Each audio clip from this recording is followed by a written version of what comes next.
I'll never bend the law, nor will I bend the Constitution, but I will bend backward for our employees para hindi sila maipit sa gulo for as long as it doesn't bend the law.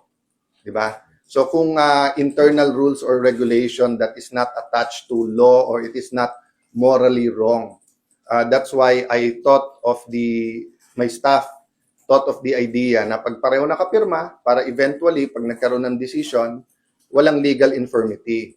And it will also prevent yung mag-filean yung dalawang kampo ng usurpation. Diba? Kasi of course, as far as I'm concerned, nag-usurp ng authority si Senator Win because he's not really the acting president, pababa. Pero maraming ang problema ang ating bansa, why don't we focus on that? So, apparently, because ayaw nila pumayag, dalawa Senado natin ngayon. You have the Senate of the Philippines and you have the Senate of Malacanang. No? So, yung Senate of Malacanang had the hearing kanina and you have two Blue Ribbons Committee.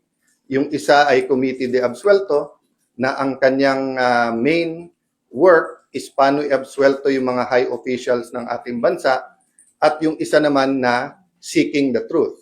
So am I saying lahat ng sabihin ng 18 ex-Marines ay completely true? No. What I'm saying is nga, give them a chance. I heard they have other evidence, including videos. I heard that if they come out and there's full support na nararamdaman, may iba pang mga witnesses na may mga dokumento, may mga ebidensya na lalabas din. So as a nation, we have to decide whether the Senate will be under the thumb of Malacanang